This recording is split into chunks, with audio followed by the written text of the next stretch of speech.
Pertanyaannya sekarang, siapa yang berani mengatakan Gandhi tidak masuk surga? Kalau saya tidak berani. Saya hanya berani mengatakan, saya tahu keselamatan itu hadir dalam Kristus, tapi saya tidak berhak menghakimi keselamatan tidak hadir di mana. Pernyataan Pak Bambang Nursena itu tetap keliru, karena tidak memberikan ketegasan di dalamnya.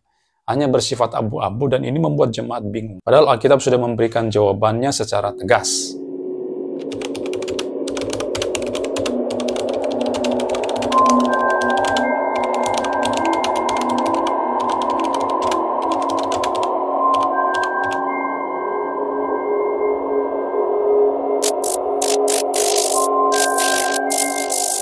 1-1 jalan kalau menurut Kristen adalah melalui Yesus.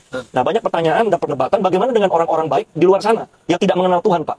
Nah, apakah mereka tidak menemukan jalan keselamatan? Kalau kita membaca Alkitab yang pertama, kita bisa membaca di dalam surat Roma ya, Roma pasal 10 ayat 7. Jadi iman timbul dari pendengaran dan pendengaran oleh firman Kristus. Lah iman itu timbul dari pendengaran. Kira-kira kalau pendengarannya itu kabur, apakah muncul iman yang valid? Orang mungkin bisa tanpa kesalahan tidak mengenal Kristus secara benar. Karena itu saya ingin memberi contoh Mahatma Gandhi.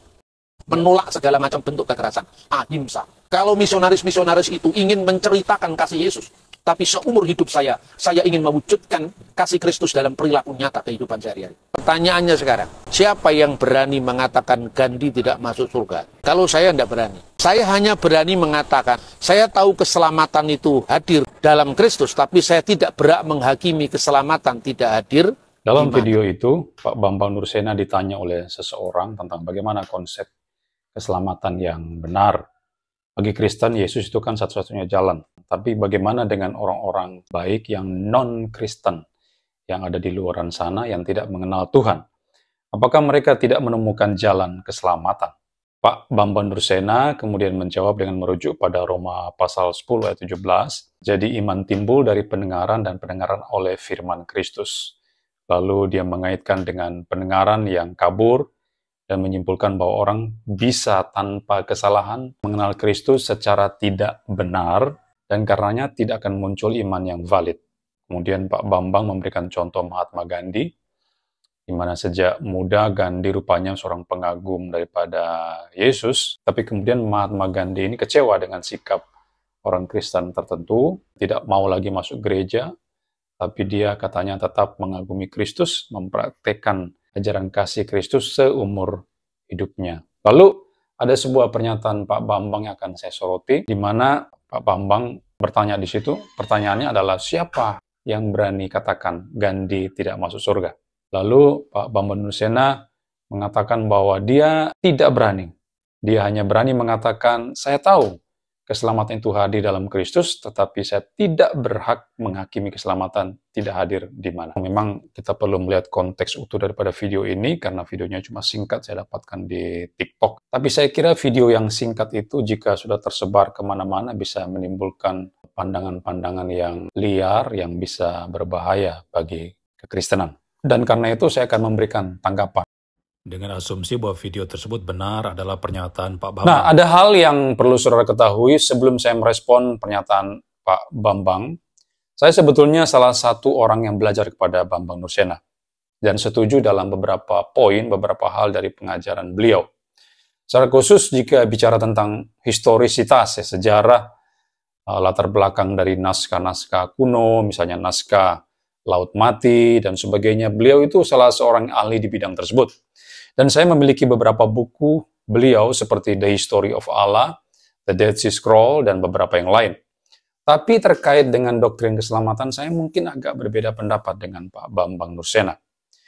Dan kami memang mungkin bisa sepaham untuk ajaran-ajaran tertentu, tetapi tidak semua harus sepaham. Pasti ada poin-poin yang berbeda, dan dalam dunia akademik atau kekristenan itu biasa saja. Bahkan itu sebuah keniscayaan. Mengapa?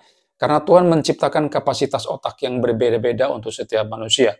Kita memiliki pikiran dan kehendak masing-masing, sehingga tidak ada keseragaman di dalam segala hal. Jadi perbedaan ini tidak perlu ditanggapi secara berlebihan oleh teman-teman sekalian, ya.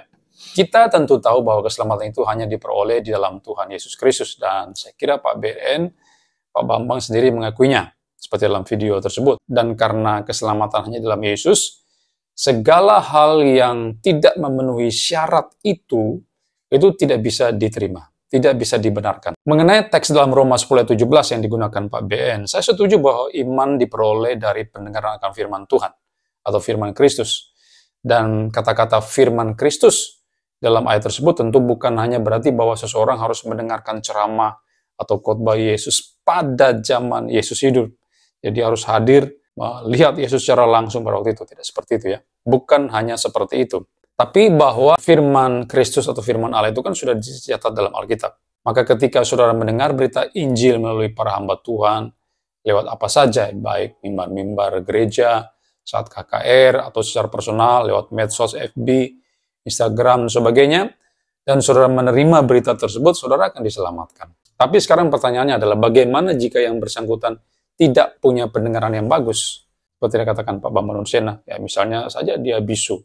Orang bisu kan nggak bisa bicara, nggak bisa mendengar. Apakah bisa diselamatkan? Perlu saudara tahu bahwa Alkitab tidak mengharuskan seseorang hanya mendengar berita Injil sehingga bisa diselamatkan. Jadi bukan hanya harus lewat pendengaran ya. Tidak harus dengan satu cara itu saja. Tetapi bisa juga ketika saudara membaca Alkitab, Roh Kudus kemudian bekerja dan menjamah hati saudara sehingga bisa beriman kepada Kristus.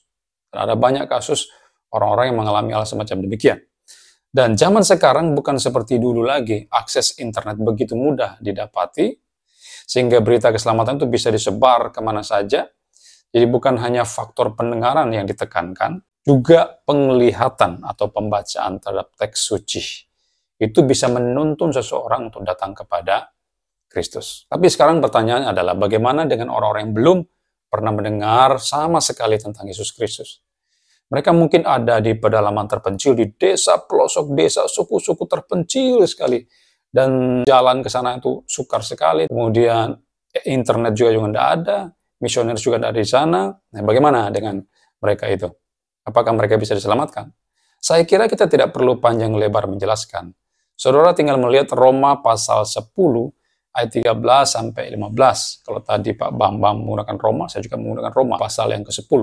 Sebab barang siapa yang berseru kepada nama Tuhan akan diselamatkan. Nah, ini berseru kepada nama Tuhan maksudnya berseru kepada Tuhan Yesus ya.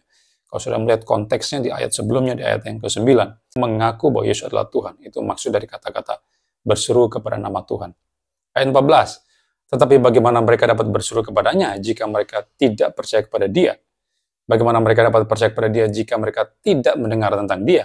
Bagaimana mereka mendengar tentang dia jika tidak ada orang yang memberitakannya? Ayat 15, dan bagaimana mereka dapat memberitakannya jika mereka tidak diutus?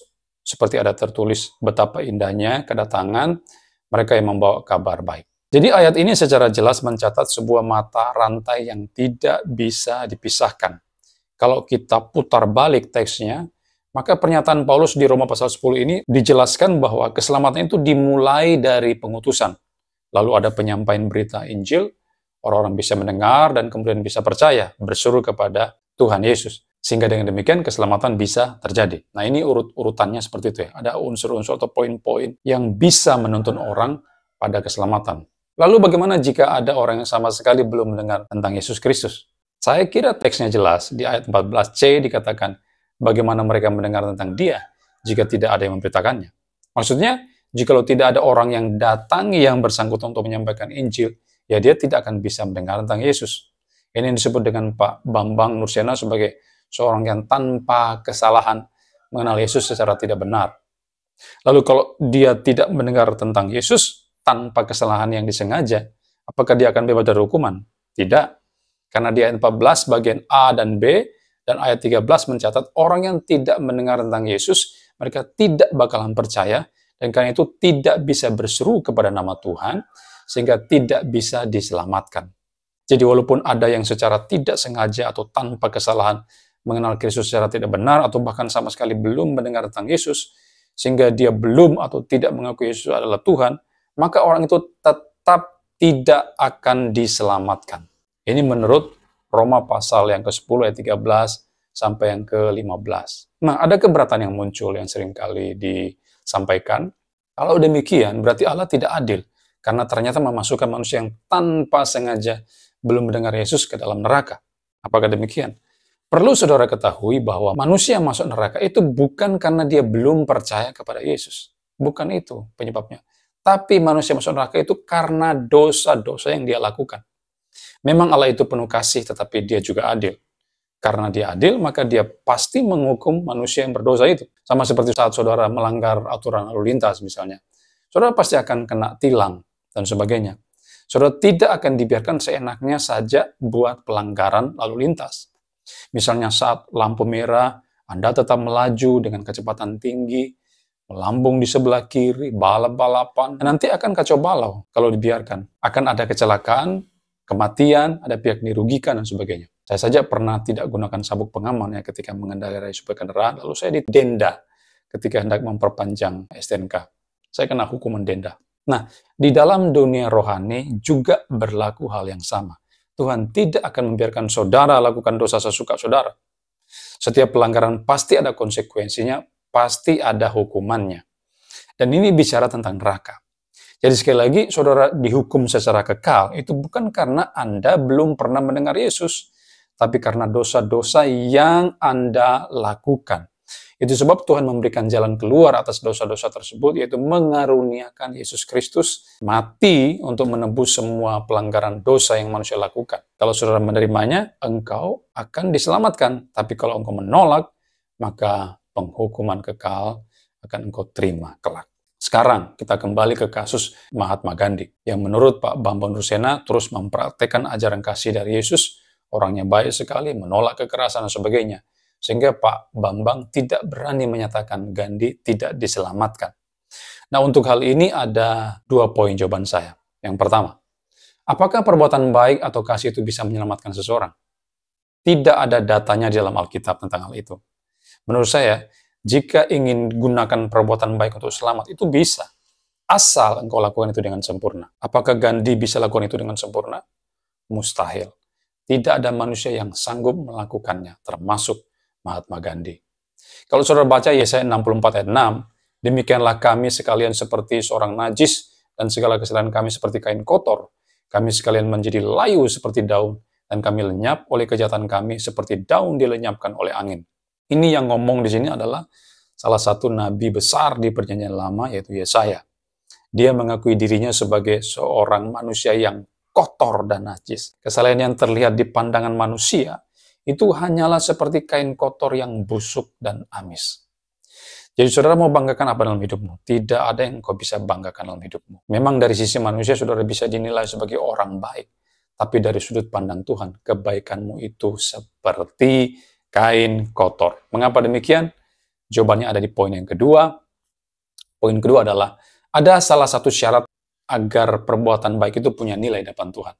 Yaitu apa? Itu harus didasari pada kasih kepada Yesus. Yohanes 14 ayat 15. Jikalau kamu mengasihi aku, kamu akan menuruti segala perintahku. Nah, jika orang tersebut sungguh-sungguh mengasihi Tuhan, maka dia akan melakukan perintahnya Tuhan. Apa perintah Tuhan? Banyak sekali. Bukan hanya bicara tentang perbuatan kasih, perbuatan baik, menolong orang, menolak kekerasan dan sebagainya. Tapi juga ada satu perintah Tuhan yang paling penting yang harus saudara lakukan, yaitu apa? Percaya kepada Tuhan Yesus Kristus. Seperti dalam Kisah Rasul 16 ayat 31 ya. Jawab mereka, percayalah kepada Tuhan Yesus Kristus, dan engkau akan selamat, engkau dan seisi rumahmu. Pertanyaannya adalah, apakah Gandhi sudah percaya kepada Tuhan Yesus Kristus? Sudah percaya atau belum? Kalau saya melihat di sebuah artikel atau tulisan, saya membaca bahwa Gandhi itu, dia percaya bahwa Yesus mengungkapkan kehendak dan roh Tuhan, tetapi dia tidak dapat menerima Yesus sebagai satu-satunya anak Tuhan yang berinkarnasi.